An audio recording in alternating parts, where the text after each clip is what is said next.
Hello, Missouri S&T. I'm Justin. And I'm Evan.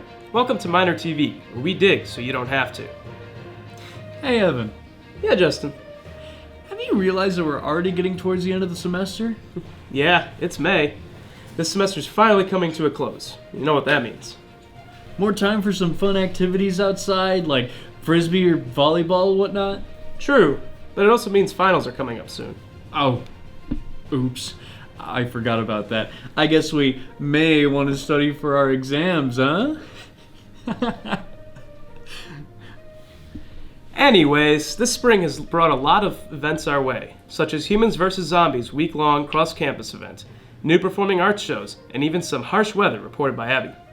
We'll also be looking at Trains with Dakota, the ACM Entrepreneurship Club, and feature some recent sports highlights with Carson.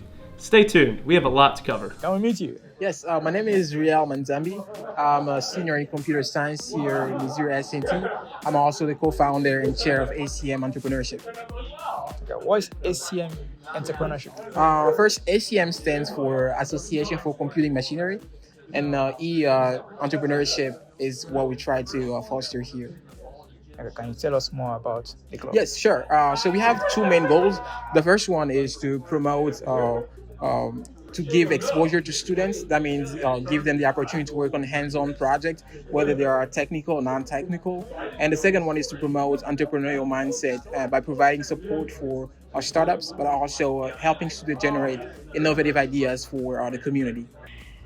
It's kind of interesting to see how it's developing and how different ideas are generated. And, it's really interesting to look what will it turn into, The club in itself, oh man, it's been beautiful. I mean, the goal of this was to attract students from diverse backgrounds and skill sets, all having the same like-minded mindset of entrepreneur. And right now, what we like to do is when we meet, we love to collaborate and engage and make new ideas. With such ideas, we try to find a way how to fit it in a business sense. And it's the dynamic, the chemistry between each other, what they share for each other, the feedback. That's the beautiful part that I like seeing about this organization, because you need that when you are meeting with other people. But that's the true value that I see. I've had many family members who are entrepreneurs, successful in other ones. And I think entrepreneurship is the future. I think that in today's world, the skills, the risk taking that needs to be involved, just the management with understanding business, it's very important. And yeah. Just we haven't taken. Hello everybody, I'm Carson with some banter about the sports of the month. This April we've had major wins in baseball and track and field. We'll start off by looking at the 12-3 sweep on April 8th's baseball game over the Wildcats. And in this same game, our very own Doug Wood received an S&T record with a total of 22 home runs in his career, a feat that hasn't been beaten since 1998. The 8th game wasn't the only one to look at, as the 7th doubleheader game went just as well, if not better. The first game that day took a victory at 13-5, and the second game made that whole score 26-7. Now, let's go take a look at our women's track and field. The women's team had 4 top finishers at the Lincoln Open. Our highest showing was from Victoria Regis in second place in the 10,000 meter run with a time of 43 minutes and 3 seconds, and right behind her there's Hope Strasbow, only 25 seconds behind Victoria. With the high jump with an entry in third place, Anne-Marie Tyson had a height of 5.2 feet, and Elizabeth Rothweiler placed fourth in the pole vault competition by flying 10.2 feet up in the air. This has been your monthly sports banter with Carson, and now it's back to your regularly scheduled anchors. Hey, Justin. Yeah. What do you think of the spring weather out there?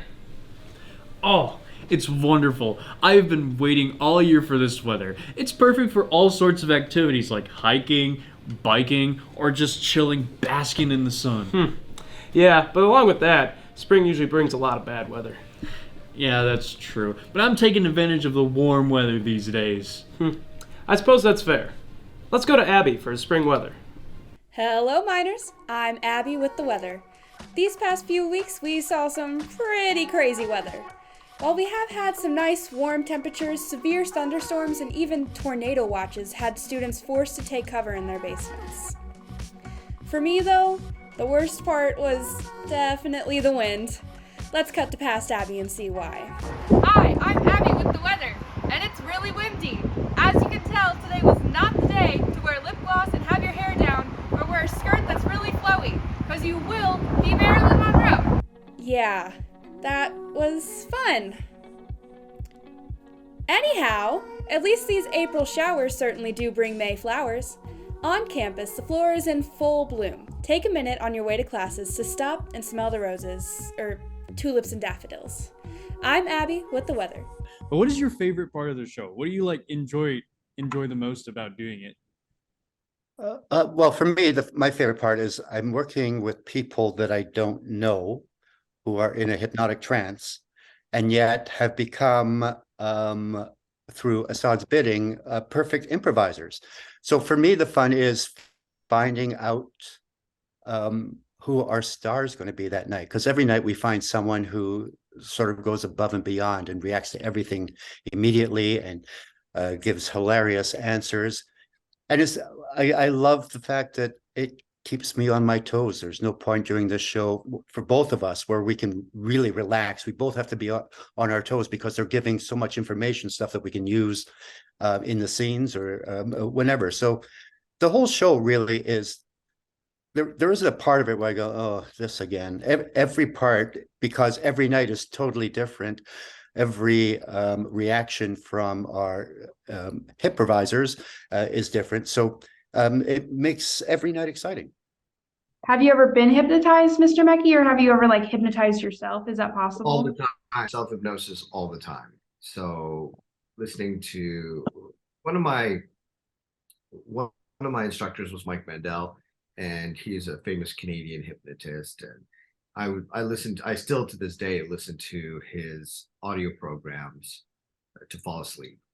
And I find that his stuff is just phenomenal, just very relaxing and very calming. And I think motivating as well. So using hypnosis for motivation and goal attainment has been, I've been regular with it for years. And I found that it's really helped me in my life, decrease my anxiety, and made me extremely goal driven. The St. Louis-San Francisco line never actually made it all the way to San Francisco. It did, however, pass through Rolla, which served as an original terminus for passenger trains going west from St. Louis. The line ran from 1915 to 1980 when it was bought by Burlington Northern. Remnants of the Frisco line can be seen here today, with 1501, the 482 mountain type, donated to Schumann Park in 1955 and cosmetically restored in 2020. I'm Dakota, and this is your segment on trains. Thank you for joining us today on Miner TV, May Edition, where we dig so you don't have to. Follow us on our TikTok and YouTube pages for more videos. And if you have something you'd like to see featured next semester, follow us and send us a message. We'll see you in August. So Justin, what are you going to do after finals? I don't know. I may find out,